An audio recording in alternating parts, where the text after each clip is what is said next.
আমরা আশা করছি খুব শিগগিরই, হয়তো 1-1.5 সপ্তাহের মধ্যেই এই নীতিমালাটা চূড়ান্ত করা যাবে, এবং সেই ক্ষেত্রে যদি নীতিমালাটা চূড়ান্ত হয়ে যায় তারপরে নতুন নীতিমালা অনুযায়ী আবার সবাইকে নতুন করে এক রেশন কার্ড দেওয়ার উদ্যোগ নেওয়া হবে। যতক্ষণ পর্যন্ত নতুন এক রেশন কার্ড দেওয়া হচ্ছে না ততক্ষণ পর্যন্ত বিদ্যমান যে এক রেশন কার্ডগুলো আছে সেগুলোর কার্যকারিতা বহাল থাকবে। এই নীতিমালায় প্রথম যে জিনিসটা আমরা নীতিমালাটা পর্যালোচনা করতে গিয়ে দেখেছি যে এই নীতিমালার আসলে এর আগে 2022 সালে যে নীতিমালাটা হয়েছিল সেটার প্রথম শর্তটাই ছিল সাংবাদিকদেরকে এক রেশন কার্ড দেওয়ার জন্য সরকারের উন্নয়নের কথাবার্তা প্রচার করতে হবে। এই বিষয়গুলো বা এক রেশন কার্ডের একদম প্রথম লাইনেই এই বিষয়টা সন্নিবেশিত করা হয়েছিল এক রেশন কার্ডের নীতিমালায়। আমরা এই শব্দগুচ্ছগুলো বাতিল করার সুপারিশ করছি, কারণ আমরা মনে করি যে এটা স্বাধীন সাংবাদিকতার পরিপন্থী একটা কাজ।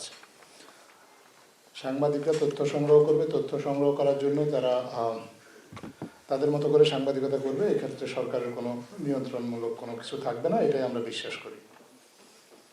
আর একটা যে জিনিস নীতিমালায় আছে, ফ্রিল্যান্স সাংবাদিকতার একটা বিষয় আছে। অতীতে এই ফ্রিল্যান্স সাংবাদিকতার ধারাটাকে অপব্যবহার করে অনেক অসাংবাদিক বা যারা আসলে সাংবাদিকতা পেশার সাথে যুক্ত না কিন্তু নামকাওয়াস্তে সাংবাদিক, তারা এটাকে অপব্যবহার করে তারা এই কার্ড নিয়েছেন, এক রেশন কার্ড নিয়েছেন, নিয়ে সেই কার্ডের যথেচ্ছ ব্যবহার করেছেন, তাতে প্রকৃত সাংবাদিক যারা আছেন তারা ক্ষতিগ্রস্ত হয়েছেন। তো সরকারের পক্ষ থেকে প্রস্তাবনা আছে যে এই ফ্রিল্যান্স সাংবাদিকের বিদ্যমান যে নীতিমালার যে ধারা আছে এই ধারা বাতিল করে এই বিষয়ে কিছুটা সংশোধনী আনা। আমরা এর মানে এই না যে ফ্রিল্যান্স সাংবাদিকদের আসলে কোনো কার্ড দেওয়া হবে না, বিষয়টা এরকম না।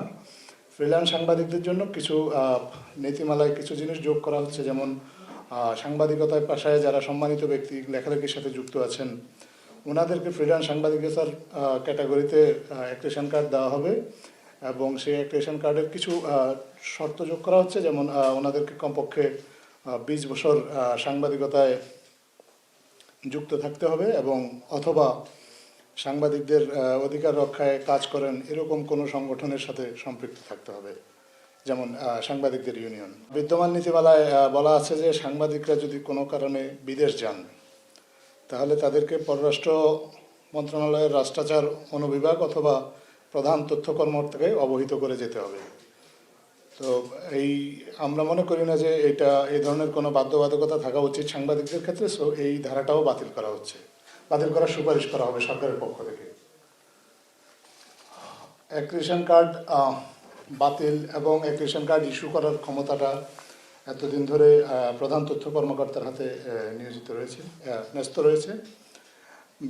নতুন নীতিমালায় এই দায়িত্বটা সরকারের পক্ষ থেকে একটা কমিটির হাতে দিতে চায়, যে কমিটিতে প্রধান তথ্য কর্মকর্তাও থাকবেন, আরও সাংবাদিকদের যারা প্রতিনিধি আছেন, ইউনিয়নের প্রতিনিধি, সংবাদপত্রের সম্পাদকদের প্রতিনিধি, টেলিভিশনের সাংবাদিকদের একজন প্রতিনিধি এবং অনলাইন সাংবাদিকদের প্রতিনিধি, তাদের প্রতিনিধি থাকবেন।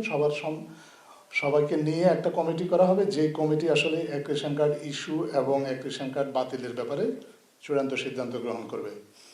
এবং এই কমিটির সিদ্ধান্ত যদি কারো মনোপুত না হয় তাহলে আমরা একটা আপিল করারও ব্যবস্থা রাখছি। একটা আপিল কমিটি করা হবে, যে কমিটিতে জাতীয় দৈনিকের একজন সম্পাদক বা একটা টেলিভিশনের প্রধান সম্পাদক এবং অবসরপ্রাপ্ত বিচারপতি এরকম মর্যাদার কয়েকজন ব্যক্তি থাকবেন, তাদের সাথে প্রধান তথ্য কর্মকর্তা থাকবেন। ওনারা মিলে যদি কোনো বিষয়ে কোনো সিদ্ধান্তের বিষয়ে আপিল করা হয় তাহলে ওনারা এই আপিলের বিষয়ে সিদ্ধান্ত গ্রহণ করবেন। জেলা পর্যায়ে সাংবাদিকদের আসলে প্রেস এক রেশন কার্ড পাওয়ার কোনো সুনির্দিষ্ট বিধান নেই, যে কারণে জেলা পর্যায়ে সাংবাদিকরা এই ধরনের এক রেশন কার্ড পান না বলেই চলে। নতুন নীতিমালায় কিছু বিধিবিধান যুক্ত করা হবে যাতে জেলা পর্যায়ে সাংবাদিকদেরকে আলাদাভাবে এক রেশন কার্ড জেলা পর্যায় থেকেই দেওয়া যায়।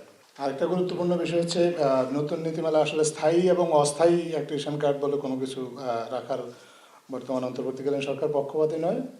এটা সাংবাদিক দিক থেকেও একটা সুপারিশ এসেছে। আমরা এর আগে কিছু সাংবাদিক সংগঠনের সাথে মত বিনিময় করেছিলাম। ওনাদের বেশিরভাগই প্রস্তাব করেছেন যে একটাই এক রেশন কার্ড হবে, সেটা স্থায়ী বা অস্থায়ী এরকম কোনো কিছু থাকবে না।